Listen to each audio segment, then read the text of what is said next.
Yo, yo, yo, what's going on? This is the Jack Moses podcast. Today, I'm honored to have a good friend and a prolific creator, Francis Oleh, on the podcast. So, a little bit of background on Francis. He has over 100,000 followers on X, over 3,500 subscribers on his newsletter, and he's also a creator consultant. And he's only 21 years old, too. So, it's pretty wild the progress he's made at such a young age. And I'm honored to have you on, man. How are you doing today? I am doing really well, man. Thank you so much for the amazing intro. 20 actually, about 21 in 20. 8 months. Yeah. Oh, damn, dude. You're even farther Yeah. ahead than I thought. Hi. Yeah, you could say so, man. But I'm super glad to be here. I've been a big fan of Jack Moses. Maybe we'll get into that at some point because our story is pretty interesting. But yeah, I'm so excited to be here, man. For sure. And right before we hopped on and hit record, we were talking a little bit about the top creators in the game. So the names we're throwing around are like Kieran Drew, Dickie Bush, um, Chris Williamson, even Dan Coe. And what I'm curious your perspective on is what separates those, you could call them A tier creators from the B tier creators, C tier creators. What things separate those guys? Very interesting topic. So for starters, I would say curiosity is just straight from the get-go because I have seen a bunch of creators, and in fact, I would say that most creators aren't creators; they're more of like curators. They're bringing no novel insights into the conversation, and the thing that I've seen that separate most of these top guys is they have a way to fuse their genuine interests with the kind of thing that they talk about, and that's just what makes it like unique. Like let's use Danko for example. He's a common person that we love to consume content from. Like Dan does a lot of things that isn't typical because of the unique perspective he's coming from. He's coming from that philosophical background. So when he talks about business, he talks about it in a way that I know I personally have almost never seen anyone else talk about it. Especially how he infuses spirituality, writing, bodybuilding, and a bunch of other things as well. So that is the first thing I've seen that separates this A tier creators from the C tier creators. The second thing I've noticed is depth. Like all the names you mentioned, they either have a newsletter or a podcast. They just have some way to keep the readers with them longer. And that's how people really, because just by spending time with them, just like we were saying before, you talked about something about a buyer has to spend 7 hours with the person before it feels like they know them. And I know that that is true for example, like the time I've spent with Alex Omozi, Danko, you. I know I've either spent 7 hours or maybe even in the 20-hour plus range. So depth and curiosity infused with your unique mechanism, that is the vehicle for making money. I found those two to be huge. And then the last one would be social proof. Just the fact that they've done something that they are seen as an expert. Seems like when people see that, they just feel like this person knows something that I don't, and then they're just more inclined to listen. So yeah, if you throw those three things in, you won't just build a distinct digital identity or personal brand. You might actually build an unignorable one. That's great. I would 100% second all three of those. And I'll add two more in the mix just for some nuance. I think Ooh, something I let's go. observe with all these guys is just pure unwavering obsession. Like, I actually Mm. spent one day in Scottsdale with Dan Coe in Arizona. Like, I got dinner with him and his editor and good friend Devin, super cool guy. Oof. And throughout the entire time we're walking around the city, throughout the entire dinner, like Dan is coming up with ideas and scheming and writing them down on his phone. Like he's just obsessed with the game. He's thinking about it all the time, not necessarily in an unhealthy way where like the conversation couldn't switch to like a more surface level topic, but like an idea comes up and we bring up an idea for like his next book. He's like, "Oh, I'm writing this down. I'm doing this." Like he just has that obsession. And then that ties into another thing I observe after like working inside Cortex and like seeing how these guys operate. Like Dan, Joey Justice, Matthew Au, who's like the head engineer software guy, is their action threshold is so high. Like most people get an idea and then they just write it down on their to-do list and like block it off on the calendar, maybe for tomorrow or later in the week or something. These dudes at the Mm. top, they get the idea and they execute on it right then in that moment. Like the gap between idea and execution is shorter the more powerful and influential the creator. That's something I've really observed, and I'm trying after being in these close quarters with these people, it's a character trait I'm actively trying to cultivate because I would always like push things off and procrastinate. Like I put out a tweet the other week. Like it took me 5 months to finally build up the courage to set up an LLC, and Yeah. setting it up took me 5 minutes. And like that was such a good lesson of like these unmade decisions and these unexecuted ideas hold so much like mental weight in your mind that cloud your judgment, and they don't let you get to the next creative insight. And so those two things above all are like obsession and action threshold. Those are the two things I've observed with these people of like, okay, this is what really separates them. Yeah, that is so cool, man. I've actually been doing that at some point, and I guess because I'm relatively new to the game, I've not exactly become used to that, like the idea of like getting an idea and acting on it immediately. I think maybe if I do it for like an extra 5+ years, it'll become used to me. But I've noticed that, let's say I'm reading a book, for example, and then I just get this idea, and then before you know it, I've spent like 45 minutes like fleshing this idea out. And then it's like there's a part of me that's like, dude, you're so undisciplined. Why don't you just stick to reading the book and then schedule like playing with the idea later? So it's like, I don't know, like, do you think that's healthy? Do you think that wouldn't like disrupt their day? And because I was listening to this podcast, the CEO of Spotify, he said, no, he's the one that actually has it to the unhealthy degree. Like, if he gets an idea, he physically lives the place he is to like go somewhere quiet and flesh the idea out. Like, even if he's in a meeting with friends and stuff. Don't you think it's Mm, unhealthy? I don't know. I want to get your take on that, to be honest. Because it's I do that a lot and interesting. I don't like it. I don't think it's unhealthy. I think it's obsession. And like, Mm, if you're so obsessed with your vision and where you want to go, that will yeah, supersede anything else. And if the people are around you understand how you operate and your obsession, I think they'll understand. Now, there probably are levels of obsession that could be considered quote unquote unhealthy, but yeah. I think winning doesn't always coincide with healthy. And I've been learning about that a little bit from this dude named Tim Grover. So I think we talked about this a little bit. Tim Grover was Michael Jordan and Kobe Bryant's personal trainer. And he has this book called Winning. I think it's called Winning. I've been reading it. And it's just such a reframe of like winning requires sacrifice, winning requires obsession, winning requires sometimes being viewed as crazy by people who don't understand what it takes. Like if you were around Kobe Bryant or Michael Jordan, you know that they're obsessed and that's going to exceed everything else. But it comes back to the whole question of like, what are you orienting towards? Is it success above everything else, or is it a holistic life? And that's a Yeah. question that I think about a lot, especially in these early stages of building. Same. Same, 100%. By the way, anyone who's thinking of checking that book, definitely check out the prequel first, Relentless. To me, I preferred that one to Winning. I feel like that one was much more raw, and he was also signed by Kobe as well. So if you follow Kobe and you love him as well, like that is the book that he did sign. And yeah, that thing you said, Jack, too, about the holistic life. I've been thinking about that deeply, man. Like I've been so neurotic about it that I'm planning out like what my wife's personality type is gonna be, her zodiac signs and stuff like that. Well, so far I'm looking for an ENFP that is Piscis. That's like the 12th house. I just feel like that dynamic is what I'm looking for. I'm looking for a creative charger, for lack of better description. Someone who is much more creative than I am, and I just think that's just so beautiful to me. Like just having, because I was on a conversation recently with someone I respect, and she said something about the man, well, it should, for lack of better description, but like the dynamic she's seen that works for her is that the man is the builder and then the woman is the promoter. And if you think about it, that is somewhat astute because if you look at the top entrepreneurs, you see men there. And if you look at the top marketers, that's if you call social media influencers marketers, you see that they're women. And like in most like sports magazines and ads and stuff, like it is women. Like that is their unique power. Because creativity is more of like a feminine thing, and then building stuff is more of a masculine thing. So that's what I'm looking for.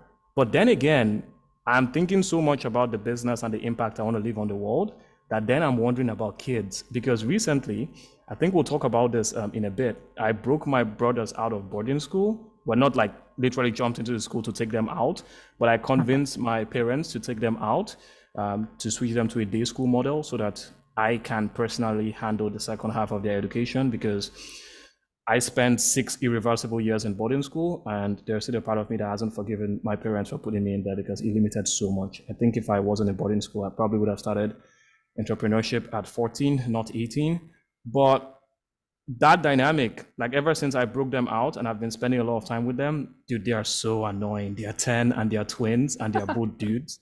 And it's like, why didn't I keep you back in boarding school? It's so like, why? Do you know what I mean? Like, so I've been thinking a lot, like, do I even want to have kids? But then I want to have kids. Like, that's the whole reason why I'm building all of this thing. So yeah, just like you, man, I'm still trying to wrap my head around it. I'm not really sure where I want to go there. No, I'm very similar, dude. And like, I find it helpful to zoom out and realize you're 20, I'm 22. Like, it's okay to not have these life things figured out yet. And Yeah. what I've observed too is like, it's really hard to do it all at once. Like, it's hard to maintain really good health and maintain good relationships and build a business all at the same time. I heard something Facts. from one of my favorite authors and thinkers, James Smith. He said, like, those are the three boxes, right? Like your health, your business, and your relationship. And it's impossible, at least he says, to do all three well at the same time. If you try to do all three at the same time, one of them is going to slip. And so, how I see it, at least playing out, is like in these early 20s, my main focus is building the foundation for the rest of my life, which is the business and my health. And then once the business is in like a stable place and the personal brand is in a powerful place, then shifting my focus more to the relationships. Because honestly, like if I think about why am I doing all this in the first place, what am I going towards in the long run? It's to build myself into the type of person that can attract the type of wife who I would want to attract and to Yes. build that family, right? And so like I see our early 20s, mid 20s, even up until like you're 30, like if you can put your head down and grind a bit and like really build something, you can build yourself into a life of freedom. And I've even thought about like because there's always a next step in business. So like we're still in the personal brand phase where we're in the early stages of like building out a digital ecosystem, like cohort, community, products, and all that stuff. But like, so I see myself at year one, and I'm curious your take on this. I see myself at year one, and I see where like Dan Coe is at year 6 or 7. And, Mm. he's built the one person business with courses, communities, all of that to, I think he hit like $4 million last year. And now he's on to the next beast, which is the software company. But I've always thought, like, okay, if I could hit that same stage and maybe not the same numbers, but like a relative comfortable amount, Yeah. would I actually want to take on building the next thing, like a software, like a big company? Or would I want to just kind of become a recluse from the world and prioritize family and just like write books? That's something I think about a lot. Oof. That is such a good thought. Dan is actually on year 11, not year 7, because he says, well, like in his book, he says he started the journey when he was 12, but like he actively got into business from like 16, at least kind of like partly before the college event, which he went on for like 5 years. So that's why it seems like he's been on the game for 6 years, six, approximately 7, but he's kind of been on the game for 11 years. And honestly, him launching this company, that means he's going to have all of the infinity stones and not just about leverage. Like the fact that Dan is a 6'5" monster that happens to be gentle and right as well. Like he has the freaking pen, the sword, now all 4 forms of leverage. Yeah, he has like other things as well. Like the dude is super duper inspirational. So yeah, he's someone I take massive inspiration from as well. Honestly, man, at this stage of life, I think it's more of like a phase thing, because when I listen to this author, so sorry, I'm forgetting his name, but he wrote a book, something about the way of living or something like that. But basically, he was a musician. Well, he became obsessed about music at age 14. And then for the next 15 years, he couldn't think about anything else other than music. But like when he turned 29, he just found himself much more interested in helping other musicians and pursuing the passion himself. So it's kind of like imagine an ENTJ turning into an ENFJ, that kind of thing that happened there. So I think that's what's going to happen for us, to be honest. Like we are currently in this stage where we're only thinking about building, and then we are going to move into the next phase. I think that's just how it happens. That's just how the calling happens, because I've seen this so many times where people at one point in time they just want to build, and then at the other point they think about this as well. And I think if we force it, that's where we're going to have regrets. And I think the worst thing that we can do is to like have a kid and then blame the kid that, oh my god, like you're the reason for me not succeeding. And I know that's definitely not something I want to put my kids through, considering that I am an illegitimate child. So it does pretty fuck up with your psyche when you think that you're unwanted or you're a mistake to the world. So that's why I think I resonate with Alex Omozi a bit, as to why he doesn't have a kid yet. He's just not in that phase right now. So I think that's the advice we should both pursue as well. Like a time is going to come for it. But like Yeah. right now, let's build. Let's just build. Yeah, I'm with you. And I think you're referring to Derek Sivers, I'm assuming. Yes, that's it. Oh, Yeah. I'm so sorry, Derek. No, dude, I I love forgot the Derek name. Sivers. Like, Yeah. he was a huge influence on me. Actually, like his podcast with this one guy named Paul Millard, who is an author. He wrote this book called The Pathless Path. I'm trying to get him on the podcast next, actually. I've been DMing him a lot. Um, their podcast, I listened to it, and 2 weeks later, I dropped out of college. And like, it was so Mm. influential. Derek Sivers was a huge influence on me. He has an interesting perspective about kids, though, too. Like, he in that podcast, I remember he said like the sooner you can have kids, the better. Like, you should have them at like 22 or 23 because you'll have Yeah. the most energy. And then like you'll be that young, energetic parent. Even by the time, okay, say you had a kid at, I think 25 would be probably the earliest I would even think about it. By the time they're 18, and like if you keep yourself in good health, like you're still in your low 40s when they're like becoming an adult, so you'll have their whole childhood to like be active with them, all that. So that's, it's something to think about, because for a while I was more so gravitating towards like Matthew McConaughey's perspective, which was like he didn't find his wife until he was 37, and he didn't have kids until he was like 40, and I was like, that sounds cool too. So honestly, my answer is I don't know how it's going to play out. I think it's one of those things you can't really plan for. If you meet the right person, they check the boxes for you, and it happens, it happens. I agree. I agree with that so deeply. I've also been thinking about that too because I'm sure you know Hamza. We're a big fan of him as well, and he's thinking about being a father. He's turning 27 in May, and he's likely going to have the kid before or slightly after he turns 28. And I think that that's really cool, man, because I've thought about it that deeply. Though I haven't really visualized having a kid at 22 or 23 like Mr. Derek, but I do see his idea there because we're going to have a ton of energy. But to me, uh, I mean, I know the body is one of those assets that no matter what we do, entropy is going to catch up with it. But I like to think I will still be pretty energetic in my 50s. Like, look at The Rock, for example, man. That dude is freaking yoked. And then one other time I saw some 70-year-old Asian dude that looked jacked, like more jacked than some dudes in their 20s.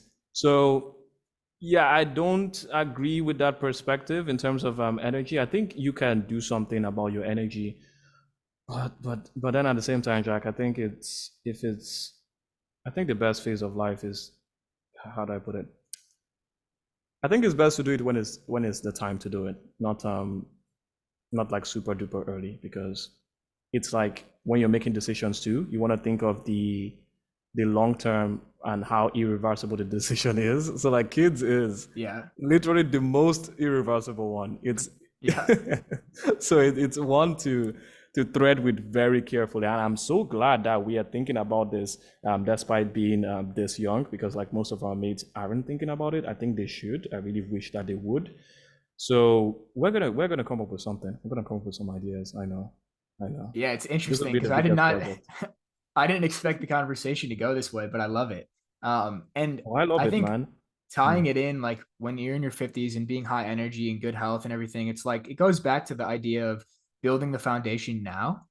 And I can't think of a better forcing function for just becoming the best version of yourself in all domains of life than building a personal brand, like in the creator economy, and building something behind your own name, because you have a public accountability essentially. And what I've really realized is like all business problems are personal growth problems, and you can invert that too. Like if you're not growing in your business, it's a reflection of your personality. If you're not growing your brand and your writing, it's a reflection of your thinking. And so, like, it's pretty crazy how this personal brand, this creator economy game is such a mirror for your insufficiencies, especially, and you'll see this more as we keep progressing too. Like, as you keep increasing the level of responsibility to others, it forces you to level up because now that I'm running my first cohort with like 35 students, and the vast majority of students in this cohort are older than myself, sometimes in some cases much older.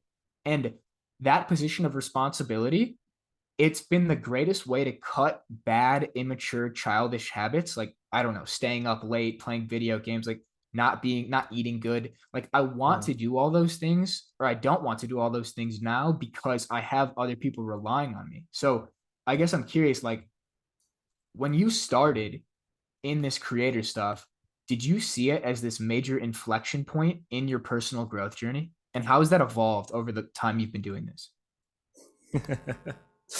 Not at all, man.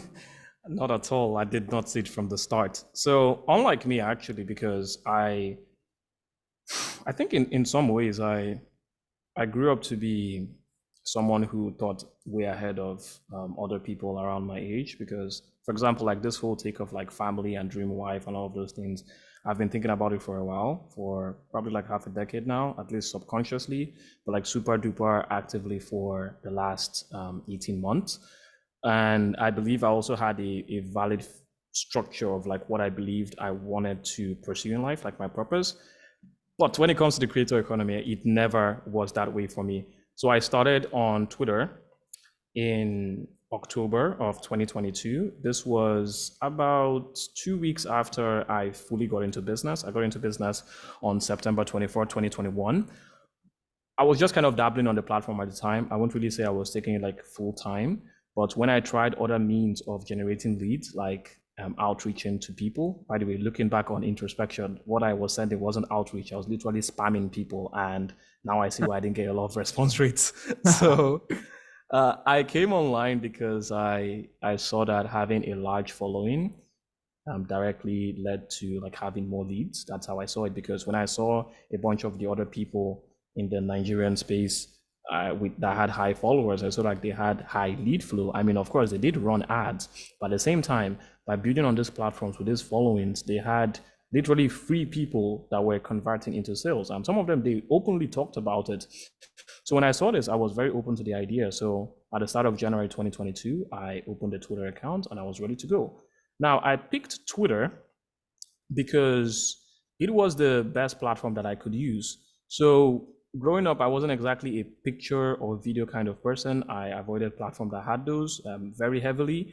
Then I didn't look for an audio platform because I actually didn't like my voice at the time. I've had this exact voice since I was like 14 or so, which I think is kind of like too early to have such a thick voice. And I got mocked for it a lot. So I didn't want to speak online at all. I just wanted to attract leads in a way that wouldn't avoid me taking pictures, recording videos, or speaking. So all that I was down to was text. So I picked X because the other platform was LinkedIn, and LinkedIn seemed too corporate to me at the time. Of course, later on, I would learn that that is actually not what LinkedIn is at all. But so I picked X, and also that was where a lot of people were. So I started building really gently. I didn't know how to play this game. And frankly, I think I was massively disadvantaged because before then, I had never actively posted on social media before. In fact, I haven't posted like three different posts in a row before. So, and then also like growing up, I didn't exactly get the most attention from my mom as well. So I was just like, from all angles, it was like, you cannot win at this attention game, Francis. That was just what the universe was. Apparently, that's what it looked like to me. But I just became obsessed because my survival literally did depend on it. I had to provide for my family. You see, that's where responsibility is coming in as well. So I knew I had to make this work in some way. So I was actively commenting, actively putting out posts. At the start, for the first 3 months, I didn't really know what I was doing. But on the fourth month, things kind of ramped up for me. I was getting a lot of spaces, engaging. And then in May, that was where I kind of like took off. And I would later end that year with 50,000 followers, despite aiming to go for 5,000. So it was from that point that I knew that, oh, wow, there's really something here. And from the information I had consumed on X, I saw that this is way more than just making money for myself to survive as a person, that this could be more. This is actually my vessel for changing the world in my own little way, one tweet at a time. And we've seen amazing people who have massively changed our own lives with just tweets. And if they, how I like to say this, if they were able to impact people as intelligent as us, then think about how they would impact the quote unquote mediocre masses. So that idea just like blew my mind, that how reading tweets of someone on a platform that I thought was all about news and crypto bros initially could change my life so much. So ever since then, if, oh man, I evolved as a person, honestly. Like I talk about personality types on this call a lot because I'm just obsessed with them. I took my first test in 2019. I was an INTJ. And when I took the last test like 2 days ago, I was an ENFJ. That's an 75% different. So that means I just evolved as a person because truly I was a misguided introvert. I wasn't an introvert like ever. I just became that way because I don't know, I just didn't like people for some weird reason. But coming to the game and mastering psychology and all of those things, it changed it massively for me. And right now, man, just like Dan, just like you, just like the amazing other people who've mentioned on the call, I think about it every single day, like if not every single hour, just like building this brand, adding more depth, changing the world. Yeah, that's just how it's just changed for me. So from hating people to now constantly thinking about the impact I could leave on the world. Yeah, that's the impact it's been for me. And yeah. Yeah, dude, I can sense the passion in your voice at the end there, especially with like the bigger purpose, which is awesome. And it's pretty wild how like writing on a platform like Twitter can evolve into you having some grand mission and grand vision, because that's what's happened for me too. And the word evolve is so key because in this game, you have to evolve or else you die. Like it's literally modern day survival in the sense that if you want to survive on this conceptual level and play this digital game, it requires growth, it requires evolution, it requires reinventing yourself too. Yeah. But something you said that was interesting is like it took you about 3 months to figure it out. And if I reflect back, it took me exactly 3 months to figure it out too. Because I started, I think you said September 2022, but I think you meant 2021, I believe. 2021, Um, yeah. yeah, and so I started a year after you. I started September 2022, and it wasn't until like January that I really figured out how to play the game. And that's something I harp on to everybody I talk to about this, students, whatever, is like social media is a game. Here are the fundamentals. You need to learn how to play the game if you want to have the impact you want to have.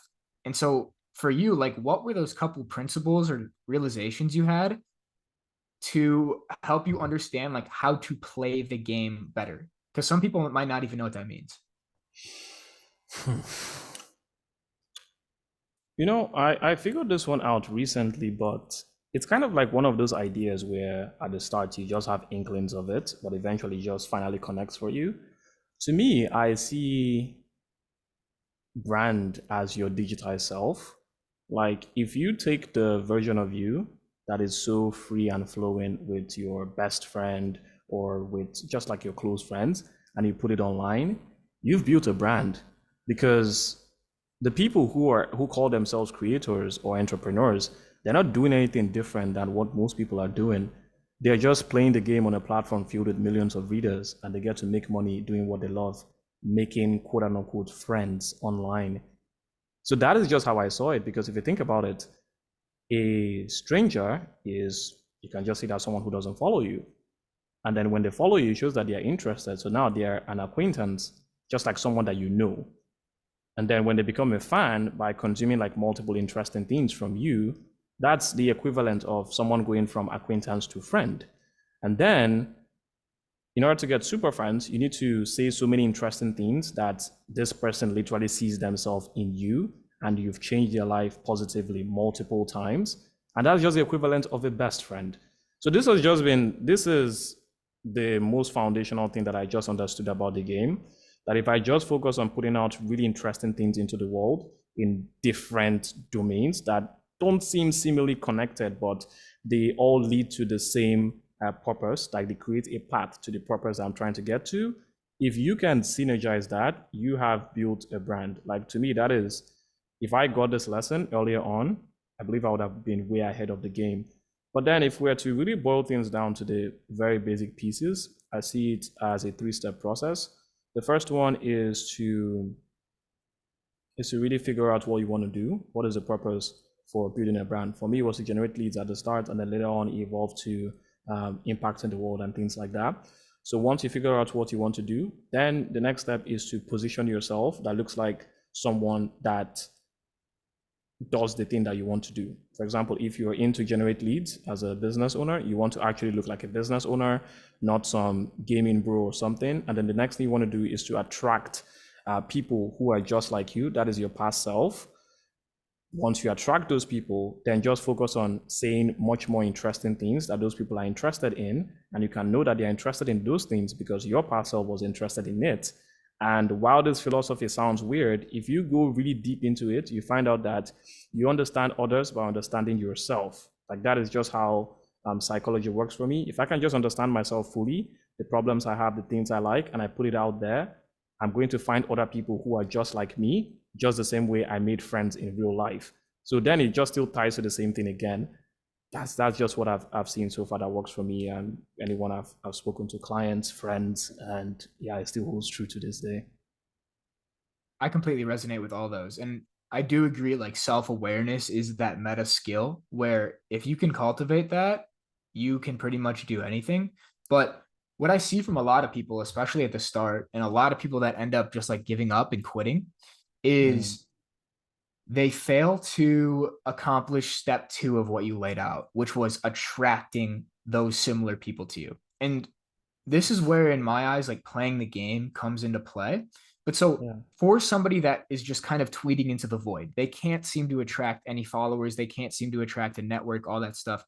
How can somebody break through that bottleneck of not being able to attract readers, attract followers, and eventually attract clients and buyers to getting to the point where they can grow 100,000 follower brand like yourself? Like, what's the difference between those two people? Hmm. Now we need to look at things from a marketing perspective.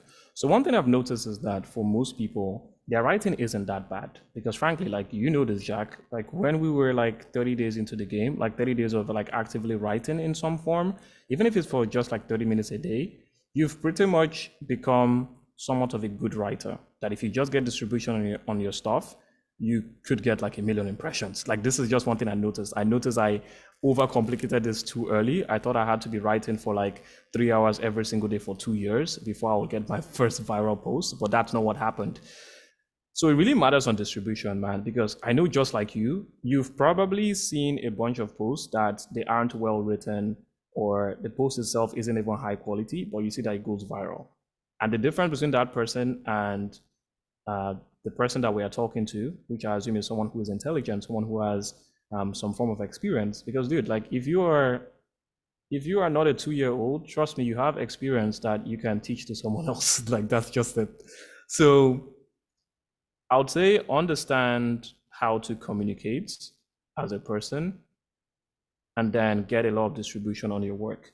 And by distribution, I mean find people who are on the same mission as you that happen to have the same audience as you, maybe just a tad bit more. Let's say you have 200 followers, you find someone who has somewhere between 200 to 1,000 followers, you connect with these people in a way where you're not trying to just connect with them in order to help you out, but you actually going with the approach of you helping them and then just being like, hey man, I noticed we talk about the same things after you have helped them consistently and deposited into the relationship. Like think of an ATM. You can't withdraw $50 if you haven't deposited more than $50. So once you've found out what this person needs and you've helped them multiple times, then if you switch to the mode of like, hey man, we talk about the same things. Do you mind if we hit each other up? If you're writing on Instagram, it could be something like story post to story post, or on Twitter, like repost to repost, that sort of thing.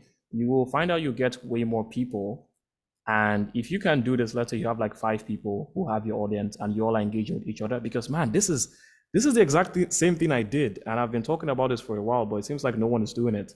I had a network of people where we engage with each other. We also had like spaces with each other. We were like eight guys and girls. We had this weekly spaces, so all of our audiences basically just knew each other, and we grew fast because of this. So this is where the whole concept of like don't be a lone wolf. Like play the game with other people. So just find a stack of 5 people that are on the same mission with you, get distribution on each other's works.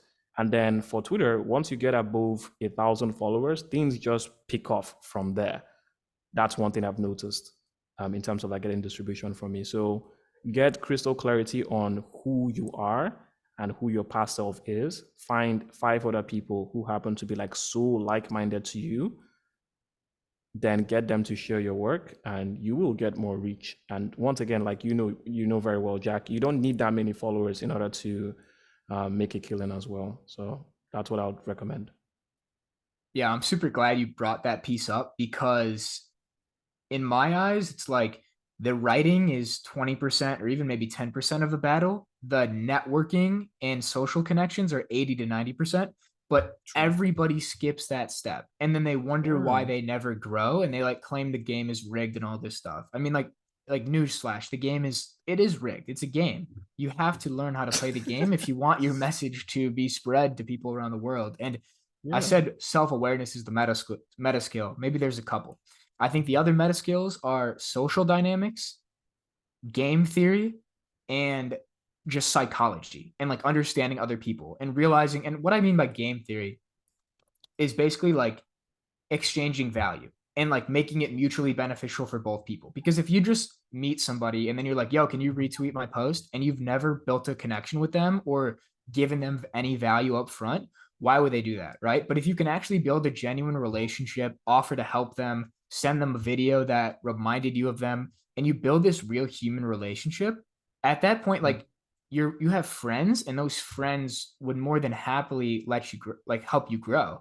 And the thing about social media or growing a readership or any of this stuff is like you have to realize it's a social network. Like it's a network of people. Oh, And you need to tap into the network effect of, and the network effect, I mean, like, okay, say you have 500 followers and you connect with somebody with like 500 followers themselves. It's not like you're just getting another 500 people. Like if they repost that post, the network effect is like exponential. I think it's squared. And so your reach is actually like, what would it be? 2,500. My math's going to be 25,000. I don't know. If everybody were to repost that. And that's the exponential network effect of social media. And the one thing I've noticed too about like the top people is they know how to play the game and they realize it's all a relationship game all the way up. And all the top creators are collaborating with each other. Whereas the smaller creators who never figure out how to grow, they aren't collaborating. They're more so in conflict. They're competing.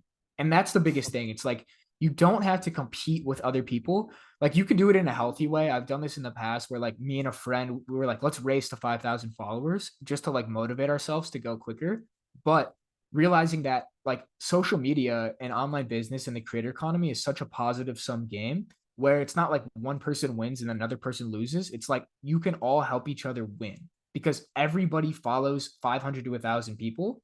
Like there's space for everybody as long as you separate yourself with authenticity, depth, and a unique perspective on life, you can attract agreed. those certain people who are actually aligned with you and your mission, and everybody can carve their unique space. So it doesn't have to be zero sum. Yeah, I agree with that so much, man. I used to think it was that way too, all about competition, but yeah, it really changed, man. I think what made it change for me was like, you know that feeling when you see someone who has everything you have, and then you start to feel like massive bits of envy, but then you get on a call with them and you just see that this is just someone who's just like you, who has goals just like you to make a bit of money to help his family and stuff. And then the envy just shrinks, and then you start to feel pissed off at yourself for being so envious of this person and saying like, why do they have that thing and I don't? That was just what I saw like so many times when I got on calls with a lot of the people that I quote and unquote hated. And I think it's if you get to know a bunch of people that do the same thing that you do, you just develop this sense of empathy that you want to support them so much. And then when I just see other people who are in a similar line of work, I just give them the association of love I already have with the people that I'm working with. And yeah, it's all about if you carve your unique space, you will be seen because like you know this, Jack, we consume podcasts from like so many people in so many different niches about so many different topics, but at the same time we still don't forget certain people despite how many new creators come out. And that's because those guys, they stand out so much and they're consistently delivering value. So to me, that's how I see it. It's like you beat saturation by authenticity plus um, Mhm. consistently compounding. That's what I've seen, and I agree with that so much, man. I love that. Yeah, dude, no, that's great. And you mentioned a couple people who like you consume all their stuff, they stay top of mind. So my question for you now, like at this, I mean, you've been in it for about 2 years. Like, what is the current bottleneck for you to reach that next level where like people are viewing Francis Oleh in a similar Hmm. light to a Dickie Bush or a Dan Coe, or I mean, even at the higher level, like a Alex Hormozy? What's your current bottleneck right now? My current bottleneck. Hmm. You know, I'm a I'm a pretty lazy guy in a sense. Mm, I would say I like to see myself like that in some sense. And right now I'm learning how to work hard, especially when I don't feel like it. But, I've gotten a new twist on that. It's not doing the work when you don't feel like it. It's not about like facing hardship. It's about facing tactical struggle. Because if you don't have a bit of struggle in your life, then when life brings its own struggle that is tactless, that is involuntary, then you're going to suffer. But when you have a form of tactical struggle in your life where you are struggling, you're going through that hardship to build something actively for yourself, you go into this flow state. And like Mihai Csikszentmihalyi says in his book, when you come out of each flow state session, you become differentiated and integrated. Differentiated as in you become much more skilled, and integrated, which means you become connected with the collective consciousness being the universe. mm. So I'm really working on getting into a lot of flow states because that wasn't the case for me in 2023. Like I told you, Elon Musk has this great quote where you get paid in direct proportion to the problems you solve. 2023 for me was about solving so many mental problems. Dude, you need to see my Notion. Like, you need to see how many plans I like drafted out for 2023 and how many A4 sheets I like drafted out different plans. Oh, we're gonna do this and this and this and this. Dude, I wrote a lot of plans on different booklets. I filled so many books with just planning because like I'm a Virgo plus ENFJ and a bunch of other things as well. So I'm just this guy who loves to plan, plan, plan, plan, plan. And I remember like when I looked at my content ideas in December of 2023, and I'm like, dude, you had all these ideas to execute on, but you didn't go for them. Like, why? Like, why are you doing this? So that's what it's all about this year, man. Because I believe with the ideas in my head, I could run a $1 million per month business. And I am not close to that at all right now. So there's a bit of annoyance mixed with enjoyment that I'm pushing towards right now to really work hard. Because, man, if I think about it right now, I have all the clarity in the world that I need. I mean, all of the networks that I need to be in. Like I've connected with you, of course. I've connected with many other amazing entrepreneurs, 6, 7, 8, even 9 figures. So for me, it's not really a case of I don't know what to do. It's not like I know what to do, but I just need to put myself to do it. And some people have a different take on this. Again, this was the one that really screwed with me because I thought that there was something wrong with me, that I was designed for failure. I literally said this at some point in the past that I was designed to fail, that I'm basically fighting against myself in order to succeed.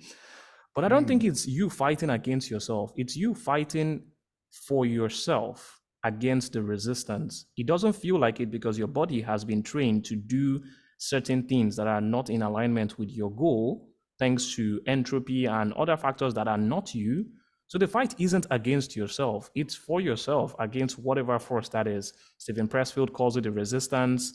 Some other people call it laziness, whatever you call it. I'm just sharing this deeply because I know there's someone out there that needs to hear this who feels like there is something wrong with them. No, no, no. There is nothing wrong with you. The fight is for yourself because when you get into all of this flow state and you build things that mean so much to you enjoy yourself. So that means the fight couldn't have been for yourself because your body likes to go into the flow state. Your mind likes to actively solve problems and not have those negative thoughts. So the fight is for yourself. So yeah, the bottleneck for me is it's not just working hard, it's working hard on the things that mean the most to me.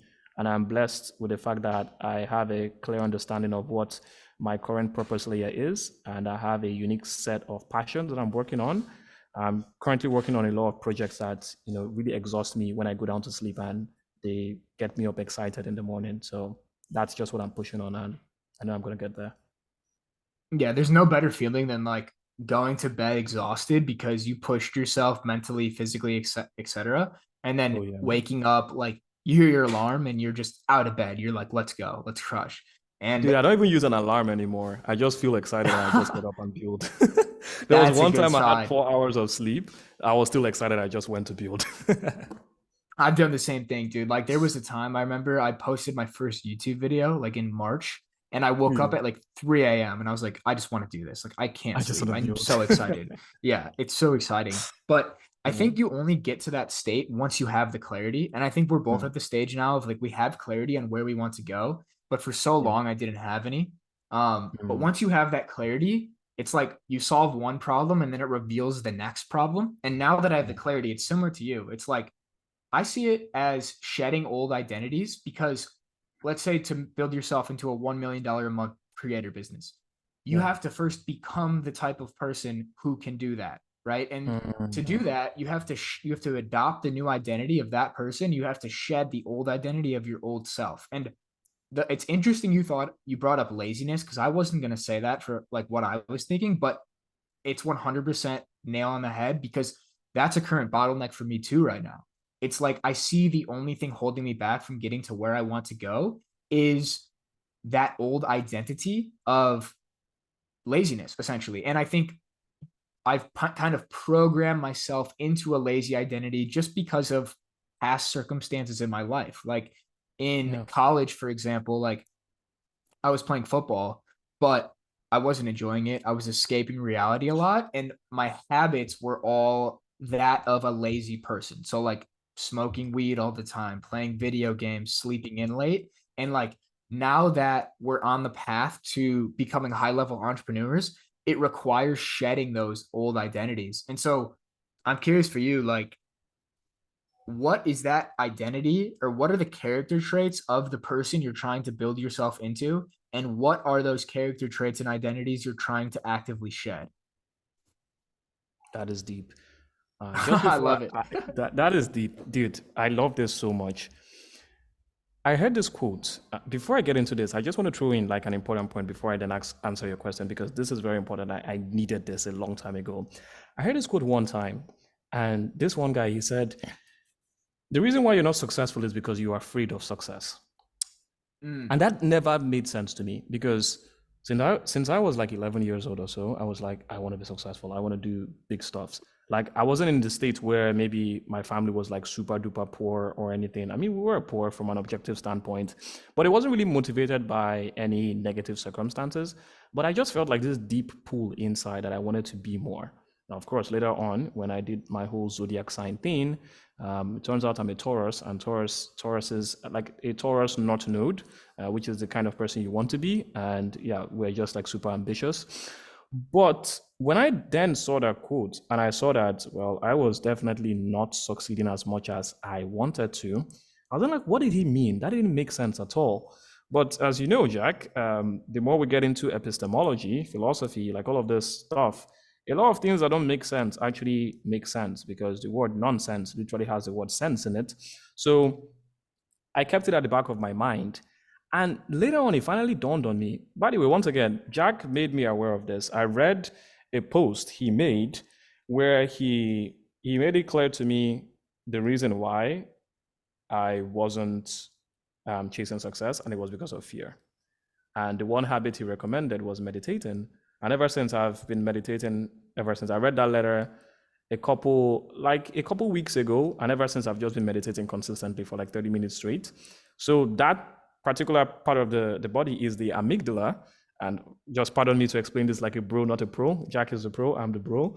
But how it I'm not a works pro. is, yeah, the amygdala is the part of the body that releases fear enzymes. And of course, fear is different for some people. Some people are fighters, some people are flighters, and some people are fleers or freezers. And for me, I think I'm more of like the freezer. But basically, the reason why I didn't act as much as I believe I could for a very long time was because I was genuinely afraid, man. Like, I was addicted to watching YouTube videos of like how to build a business without building the business. So the idea of like stopping the videos and then starting the business, it was so uncomfortable. I was like, no, no way. Like I was so addicted to like playing video games. I was like, I couldn't imagine a life without video games. So the reason is our ego or our minds, one of those things, it is concerned with preserving our sense of self. And the reason that most people aren't successful is that they can't freaking plunge into the unknown. They can't face their fears because a lot of people could be successful today if they just like let go of the habits that they have and then impute new habits. But the fear of doing that is massively crippling. I know how addictive it was for me to watch the videos or play the games or just have some time off to not work. So yeah, I just know that feeling for sure. So to all of you folks out there, you're afraid of doing the work, I'll say the first thing you should do is meditate. Just find a quiet spot, sit down at that spot, set a timer for 5 to 30 minutes or even to an hour, but I'll recommend 5 to 30. That gives you all the benefits you want. Breathe in your nose slowly for 4 seconds and then breathe out for 4 seconds. Then just focus on doing that for the duration of whatever time you set until the timer hits. And then while you're meditating, your thought is going to go somewhere else. But understand that by getting your thought from the thing that distracted you back to the breath, that's visualized like you getting 1 rep in the gym. So when you build that muscle, the muscle of focus, impulse control, and reducing the fear hormone, it becomes easier to work. Now, to come to your questions, the identities I have right now that I believe is holding me back.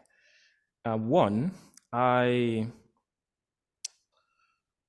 am insecure most of the time. I have this feeling that I don't know, like I'm going to do something one day and it's going to destroy everything I've built. I always have this feeling that everyone who is proud of me right now, in some sense, that it's only a matter of time before they become unproud of me. I have this feeling I'm still unable to not not think about my past mistakes because I'm a perfectionist like that. I don't tend to.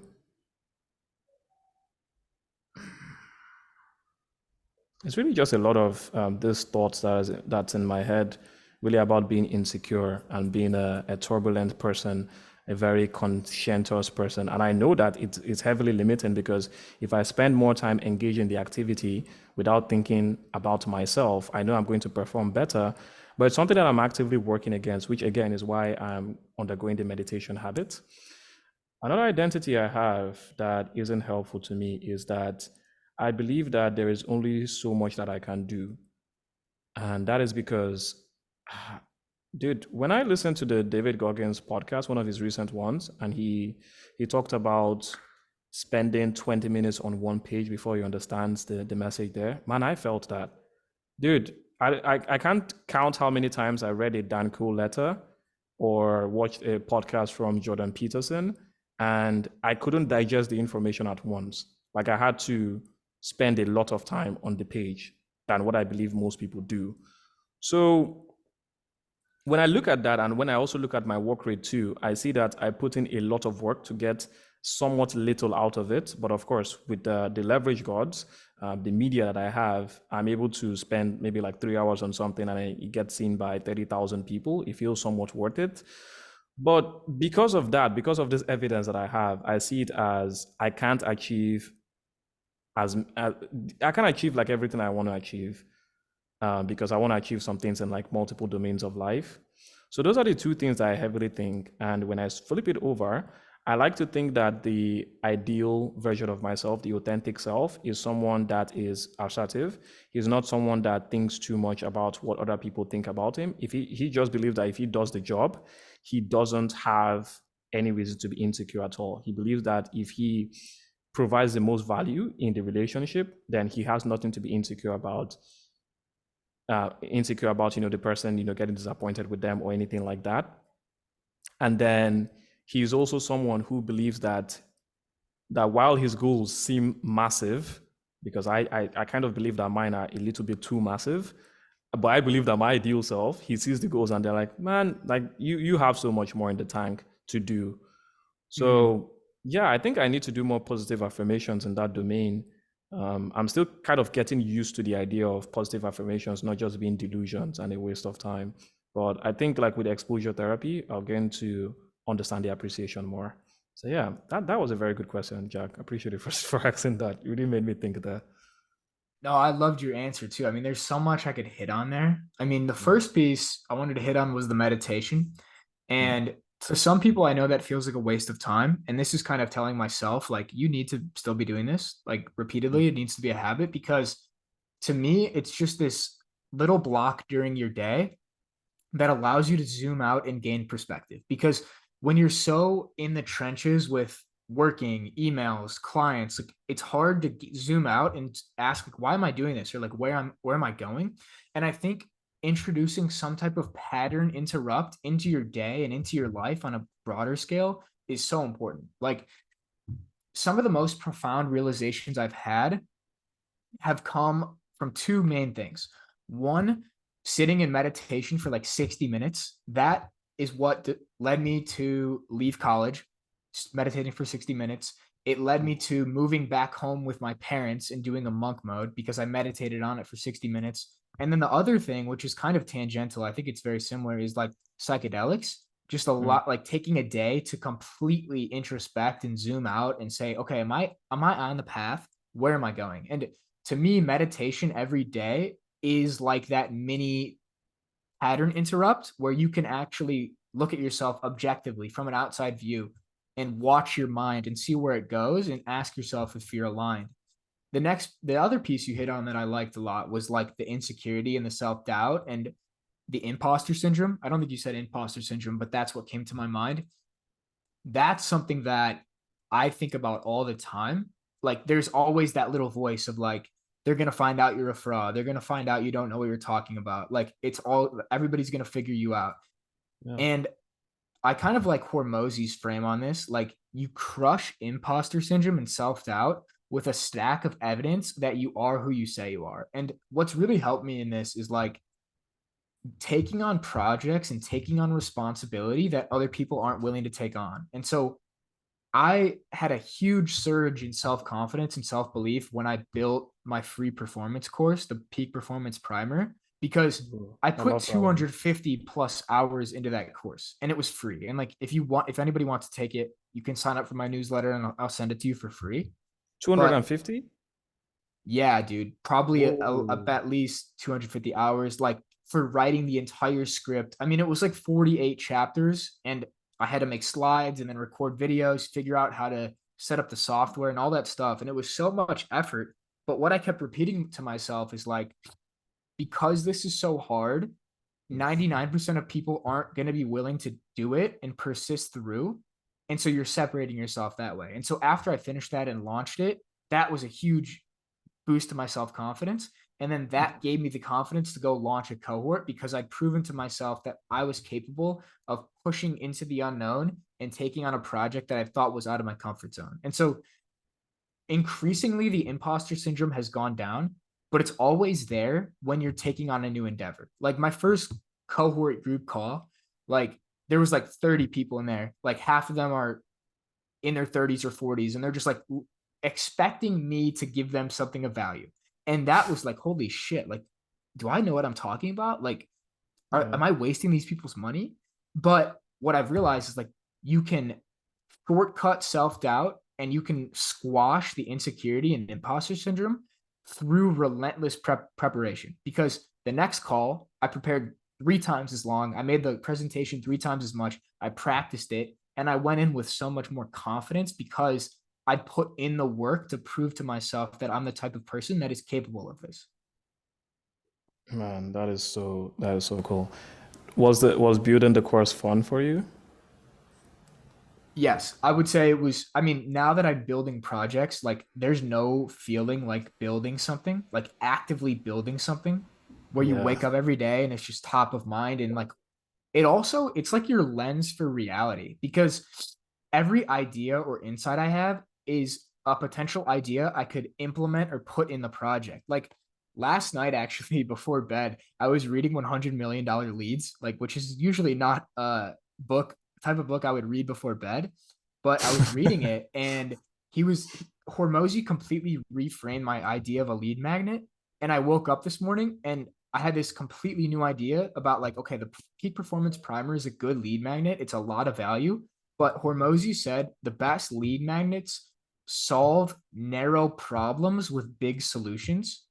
And I realized that like my current lead magnet, the primer, while it's valuable, it's not solving as narrow of a problem for the target audience I want. And so I woke up this morning and I had a completely new idea about like a new lead magnet essentially. And the point is like when you have a project to filter reality through, everything you consume changes that project and you can iterate and build on top of it. But when you don't have a project, it's like the information goes in one ear and out the other because you have nothing to apply it to. Like you need a project to apply everything you're learning to and act in real time. And something you said earlier in the conversation about like, I'll read a book and then I'll go like, I'll have to like flesh out the entire idea. And like, you're like, I don't know why I'm not disciplined enough to just read the book. Dude, I would Yeah. argue that's better because I wrote a tweet the other day about like excessive information consumption without action is just mental masturbation. Because Mm. the reason you're reading the book should be to directly apply what you're learning to your life or to whatever you're building. And so now I'm kind of approaching information and reading and listening to podcasts that way of like, I'm reading until I get the insight. Then I'm going to act on the insight as quickly as possible. Then I'll return to the book and continue reading until the next insight hits rather than just consuming the whole book and then like losing all of those breakthrough insights. It's like, how can I act as quickly as possible? Yo, that is so sick. I also made a tweet recently about it as well that kind of popped off. I noticed people really liked it. The tweet goes, you don't read a book to remember everything in it. You read a book to remember the few ideas in it that will give you everything. And a lot of people like that. That was And good. That was a good yeah. one. I read that. I was like, damn, that hits. Yeah, a lot of people really like that. And I know it's something I needed before because I thought the idea of reading a book was to remember every single word. Because like growing up in school, we basically just memorized the book. Like that's what we did. It was either we do that or we cheat. Like we actually didn't know how to learn because like Yeah, freaking chemistry. Like sure, while we did some experiments in the labs and stuff, but like most of the time we didn't. So it was a very interesting case where I just had to cram a bunch of stuff. And of course, I forgot it over time. But there are certain ideas from chemistry that I never forget. Like when my chemistry teacher told me something about transmutation. Well, I think I heard him wrong, but the thing he said that still sticks to me is that if you fry an egg, it's no longer a protein anymore, it becomes a carbohydrate. Now, when I asked Johnny Brown, a mutual friend of ours who's into peak performance and stuff, he laughed his ass out loud. He was like, no, no, no, no, that's not true at all.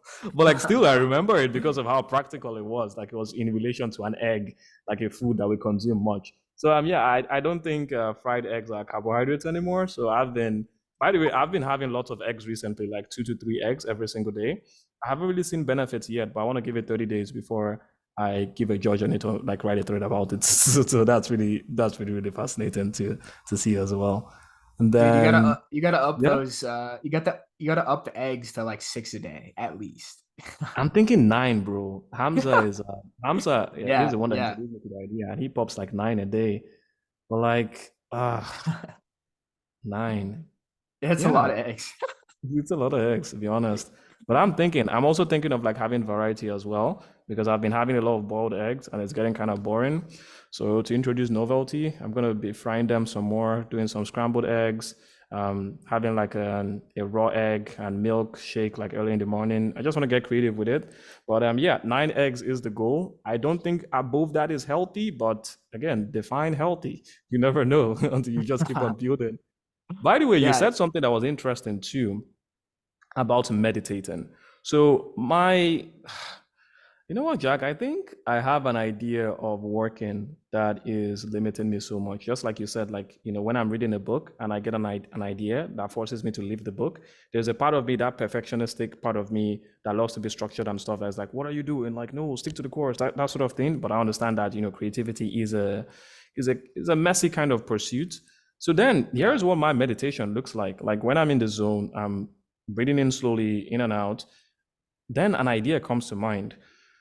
And then I know that if I don't write this idea down, it has to go off. So now I'm now forced to make this decision. Do I just stick to the meditation or write the ideas? And so far, I've been writing the ideas. And dude, like, it got to a point where yesterday I spent, because I'm meditating for 30 minutes currently, where I spent, I believe, 18 minutes just ideating. And then the other 12 was left to like the deep breathing. And it makes me think that that's not 30 minutes of meditation. That's like I ripped myself off. And it seems like you do the same as well. Or do you, like, when you get an idea, you pause the timer, draft that out, and then start the timer again so that you actually get the 60 minutes of meditation? Or is the thinking part of it also meditation as well? What's it like for you? So I think like we have to define meditation, like true meditation. And I've really only got to this state like in a psychedelic state, but like Mhm. true meditation is true presence and it's on the other side of your thoughts. And like at that point, you essentially you stop thinking and you're just kind of one with nature, you could say. However, I think this other form of meditation is more like thinking, just like that time to think. And I also think that's so important too. And like I've talked to a lot of like Buddhists and like Zen type people like Dan Goldfield, Lee St. John, this entrepreneur about this type of topic. And like to get to that point where you're completely quiet inside, like you're in this blissful state of no thought and pure presence, it takes years of consistent practice, right? And so I think more realistically for people like us, like trying to be present, trying to like step beyond your thoughts is a good practice. However, I think it's also good practice to just sit and think. Like for Naval, I know he's talked about this. Like sometimes he'll get to the other side of his thoughts and be in pure bliss, like a psychedelic experience. But for the most part, those 60 minutes he spends quote unquote meditating are just 60 minutes like going through his mental inbox and just getting to the bottom of like thought rabbit holes essentially and just letting your mind go and think through things because in the modern world like we don't give ourselves space to think. Like you can never be bored if you don't want to. You could just pull out your phone, read tweets, go on Instagram, listen to a YouTube video, whatever. But Yeah. I mean, in our evolutionary history, most of our time was spent in quiet solitude thinking. Like you would just sit outside and look at the trees for a couple hours. Like what else would you do? So Yeah. now it's like the modern struggle is how can you have the willpower to carve out that time to meditate or to think? I mean, you could call it whatever you want, just to actually self-reflect a little bit because it's huge. Self-awareness is huge. I agree, man, dude. I remember going like so many phases of my life without reflecting on my actions, and I was just like making the same mistakes over and over again. So yeah, it's been a great habit for sure, and meditation is endorsed by a lot of people. So by the way, there's a part of me that is that perfectionistic part of me, which I'm trying to get rid of. And that's like, oh my God, you're now asking him too many questions that you're veering away from the main conversation. But No, it's all I know good. this That's is the meant to point. be a fun chat, but I just thought about it. I know a bunch of people that follow me, they don't know what psychedelics is. And frankly, I'm Mm. still struggling to grasp it myself because when I hear psychedelics, I look at the threads about it, I see some weird flowery thingies. What is psychedelics, sir? Yeah, it's a good question. I appreciate you asking me to clarify. And I guess I should probably give a disclaimer. Like, I'm not vouching for or suggesting any use. Like, you should do your Ooh, own research and dangerous. come to your own. Yeah, you should come to your own conclusions. However, like these psychedelics, they're essentially, you could reframe them as plant medicine. And so let's take the example of mushrooms, right? There's something that grow out of the earth and they have this like divine intelligence where and it's really hard to explain until you actually do it, right? Like it's hard to explain a personal brand until you build one yourself. It's hard to explain what happens when you take psychedelics until you take them yourself. But it is that state that I talked about where you're on the other side of your thoughts. The gap between your intellect and intuition goes away. You're deeply connected to your subconscious and your deepest intuition, and like this deep state of knowing and presence that you are where you're meant to be. You know where you're going to go, and you know how you're going to get there. At least that's how it's been for me. Now, I think an important note with anything psychedelic is there's a couple different ways you could take them. And for the vast majority of people around our age, like college kids, high school kids, whatever, they're taking them to have fun. They're taking them to party, right? They're going to go out to the bar. They're going to do Adderall and mushrooms and drink and then maybe do Coke after. Like that's a very typical party thing in America, at least, which is pretty horrible in my eyes. However, I don't know. Everybody can do their own thing. But how I've chosen to use psychedelics is in a very intentional, self-reflective way of I have a few things top of mind that I want to really go deep on into my psyche and discover.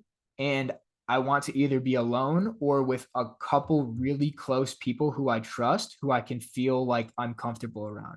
Because, and I can't believe this conversation has turned into psychedelics, but I kind of like it, is there's like three boxes you want to check to set yourself up for the best odds of having a profound life-changing psychedelic experience. And it's like the set and setting is what they call it. And it's basically the mindset you have going in, the people you're around, and the environment you're in. And if you can check those three boxes and be like at a place of relative peace, you're comfortable with your own mind. There's a little anecdote of like the people who have bad psychedelic trips are the same people who can't sit with their thoughts for 5 minutes because they don't have control over their mind. Their mind goes crazy. And that could set you up for a negative thought rabbit hole, etc. If you could be around people you trust or even by yourself, and if you could be in a comfortable environment where you're not going to be fearful, like whether it's at home alone or like you're on a hike in nature with your good friends, you're setting yourself up for the best odds of having a really profound experience. Now, it's not to say it can't turn negative because like there's no guarantees. However, an analogy that I've heard, and I can definitely attest to this, is like one day of a psychedelic experience is like 10 years of self therapy in a couple hours. And Whoa. I can look back at like the couple times I've done them as some of the most life-changing times of my life. Like the most recent time was in last September. I did I sat with ayahuasca in the jungle of Costa Rica with Taylor Simmons. Is that a And it psychedelic? yeah, and yeah, another psychedelic, and it's supposedly the most powerful one. And I came away from the experience with more clarity on my purpose, my vision, where I want to go, and how I'm going to get there than I ever had had before. And it wasn't just like talking about it. It wasn't like, I want to go do this. It was like this deep sense of knowing that, and this deep sense of conviction that I don't even want to share this with anybody. Like, I didn't even want to tell people the insights I had because I felt like explaining the truth of the insights would taint them in a way and make them less substantial. And so like I've tried to keep those pretty close to my heart of like that deep conviction of where I wanted to go. I know I kind of went on a tangent there, but like did that clarify a little bit of what these things are and what they could do? I went from thinking you were selling me on weed, but the No. ending kind of covered up for it. And yeah, honestly, I think it's just one of those things that you have to experience to really understand it. But you were very good with your words, like you were very vivid in terms of explaining it. But like you said, there is a massive chunk in there that you just have to experience it for yourself. And honestly, man, I've been I've been having a bunch of weird epiphanies recently that just from the act of being much more creative and actively like embracing the act of being a creator, that I've had so many ideas, and like even from meditating to an idea came up that had nothing to do with me. It had something to do with this person I was talking about, and I just recommended they do this, or I recommended that, hey, this thing came to mind about you, and it happened to like align with this other person who is not me, who is nowhere around me, who is like miles away. So I think just from that sense, it tells me that everything is connected. So I can just imagine you taking this drug, for lack of a better description. I like to think it just like supercharges it and maybe connects you more with nature, like you said. There is something 100%. in the mushroom as well, and yeah, I think that's going to be pretty interesting. I'd love to have that 100%. sometime. By the way, since like this is so good, shouldn't people like have it every day? Like, do you have it every day? The ayahuasca? Oh, no, definitely not. It's not a Oh my state God. Don't you'd you want to be want to. insightful? What are you talking about? Well, the thing is, you can carry those downloads and insights with you into your normal state of being. And like this is I went pretty far down this psychedelic and spirituality rabbit hole. But there's this quote from Jesus, actually, from the Bible, where he says, like, Interesting. be in the world, but not of the world. And essentially what he means by that is like when you take a psychedelic and you have a profound experience, you're operating at a higher level of consciousness or like ego development, almost like you get a little bit of a taste of what it might feel like to actually exist in the enlightened state of being, like a monk might get to, or like the Buddha might have gotten to, etc. And you get to taste that for a little bit. But then when you come back down to the normal plane of consciousness and a normal plane of reality, you can carry what you learned in that state with you in your day-to-day life. And a lot of people are searching for enlightenment where they can act in the world all the time in that state. And it's something I've thought about, like that's kind of a lifelong pursuit, but it's not even really a pursuit. Like enlightenment is not something that can be achieved. It's more so something that can be surrendered to and like let go of. Um, Yeah. but yeah, I mean, kind of to sum it up, like some people do like microdose psychedelics. So I actually experimented with this a couple times. In college, I remember for 3 months, I microdosed mushrooms for 3 months, and my 3 days, creativity three was months straight. through. Yeah, so not every day, but like on a rotation. Like I went deep down this, like a couple days a week, essentially, Okay. and you take a very small amount. So like, and I don't want to get into details of numbers and stuff because I don't want to make people just go do stuff. But Yeah. like you take a very small amount. It's kind of like a supplement, right? Like you take your lion's mane in the morning, you take your tyrosine, you take your coffee, whatever. It's like a little supplement where you're just a little bit more connected to your intuition. You're a little bit more creative. You're a little bit more grounded in the present moment. Um, and that had a profound impact on like my personal growth during those 3 months because I was not in the best place mental health wise, and I was trying to figure out who I was because I just quit football. I'd like shattered my identity with a full blown mushroom trip, and I was trying to reinvent myself. And that was a tool that helped me. Now that I'm talking about it, I might want to reconnect to it again and try again. But if you don't want to be full blown on psychedelics every day, because you will lose touch with reality. You'll Ooh. be you'll become very airy fairy and just lose touch with the real world essentially. Ah, damn, you discouraged me, all right? Because I was thinking like if this takes you to like a higher plane of consciousness, why wouldn't you want to remain there like the entire time? But yeah, you're right. Like imagine, yeah, because for the impact I want to have on the world, because like everything I do, every selfish goal I have is a selfless goal. So yeah, I don't think I want to be there for long. Yeah, that makes sense. That makes Nah, but sense. we'll have to talk about this another time I potentially about agree. like because it is pretty profound and life changing. But we've been going for a while, and I want to wrap it up with a little bit more of a actionable type of question. So you mentioned earlier that you believe that you're capable of running a $1 million a month creator business. So I'm curious how far you've thought ahead and like what are the steps that you would have to reverse engineer to take you from where you're at now to having that be your reality. Well, to frame it more, I would say I have the information in my head. To say I'm capable of it, that is something that's going to come with time. But in terms of thinking about it, so a million a year is 12 million a year. That is that is a lot. At least to me at this phase of life, that does look like a lot. But I see that as I'm gonna have a lot of a service business in there. Like I love the leverage play and all in terms of like running an education business and building. but I still see myself as someone who wants to, like, in some way, like, actively coach someone because I enjoy that, at least in this stage of life. Maybe when I switch over to the family model, I just want to do like the education businesses and stuff. So to me, it's like I ask myself, like, what kind of value can I offer to a company to pay me like 50 grand? And I just need to have like 20 of those companies every single month. And let's say have like a side business, maybe an education business at the same time. Like that is what I see that's going to take me to that. But the idea, of course, of someone paying me $50,000 per month, something that's going to equate to over a million, close to 600K per year, is what I haven't yet understood. But I'm like, if I could learn how to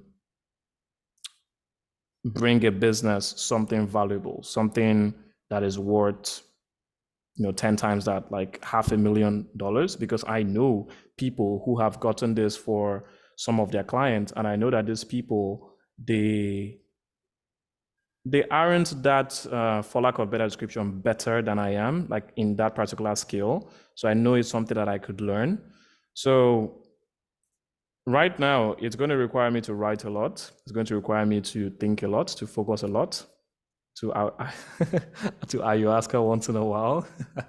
So yeah, that's just what I'm thinking about. If I can offer a business something of value that brings them $500,000 a month and I charge them 10% of that, I think they'll be pretty happy to give me that. So if I can do that for 20 businesses, that is 1 million, of course.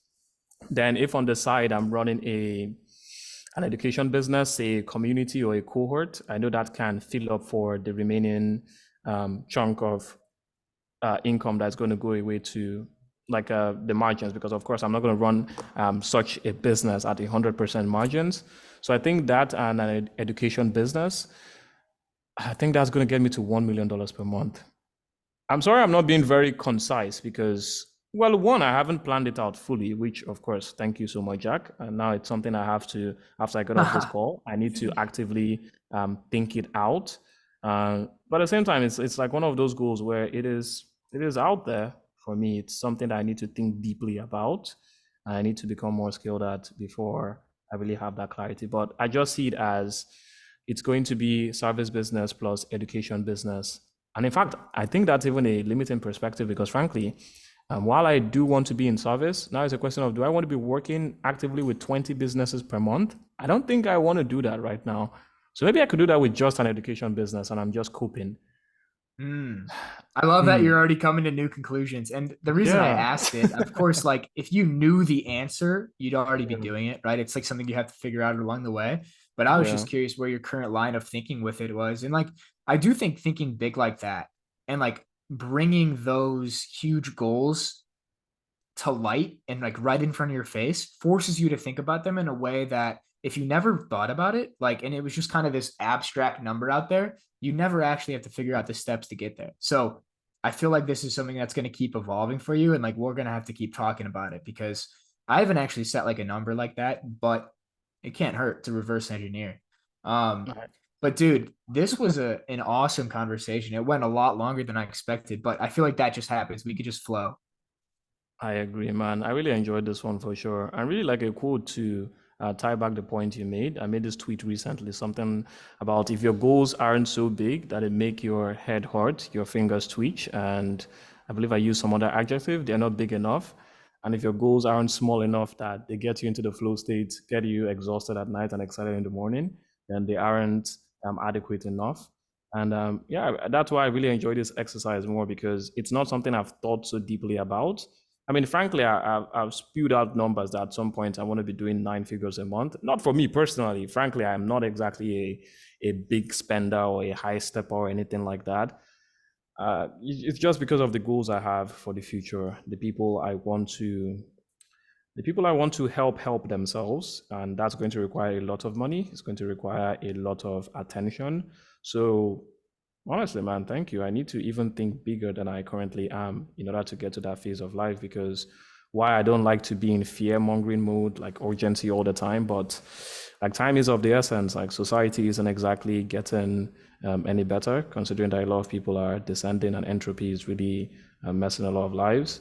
So I think it's essential that we think big, and I'm glad this podcast went as long as it did. I know that the real people will enjoy it as well, so it won't even feel long to them at all. Yeah, man, I completely agree. And before we hop off, where can people find you at? What are you currently building? What can they expect out of you? You can find me at Francis underscore Oleh. That is OLEH, just like the Mexican game where they raise the red blanket and then the bull runs over it. Oleh, like that's the name. So OLEH. That's me on Twitter. Currently, Twitter is my only platform. I will move to LinkedIn at some point, and then I'll move to basically other platforms in 2025 or 2026. I just want to stick my foot in strongly on Twitter. So Francis underscore Oleh, then you can subscribe to my newsletter, link in bio of my Twitter. It's going to change over time, which is why I'm not spewing out the newsletter link right now. I'm currently building out a clarity coaching package because just like something you said earlier on in the conversation, man, just having the clarity that we have, like, do you ever just get like so excited that imagine we can just get people to just have this clarity of vision, not like tell them everything we know, but just like them to understand what their purpose is, what their passions are, and then the things they need to prioritize to get there. That's like everything, man. That's just what I want to give people with this new product that I'm developing. It's a stack of 4 calls. And I believe eventually it's going to evolve into a course, then a community. So that is what I'm currently building. That is what makes me get up excited in the morning and exhausted at night, just like you're building your lead magnet and your future courses. So yeah, that's what I'm doing right now. I love it, dude. And for everybody that's still listening, definitely follow Francis, check out his stuff, sign up for his coaching call. Like this dude really knows his stuff. If you work with him for a month, you'll shortcut your learning curve by a year, 2 years, because he'll distill all that knowledge into a 30-day program for you. So, anyways, dude, we'll have to do this again 6 to 12 months down the line, see where we're at, and then like maybe we make it a yearly thing. I agree, man. We need to do this way more. And of course, I know I'm going to be working more with Jack um, along the line. So yeah, we need to make this a yearly thing for sure because we are so mission aligned. I remember the first time we got on a call, I felt like crying afterwards because I was like, yes, finally, I found someone that gets it. That makes me not feel weird. I felt Right. my life was complete. I was like, yes.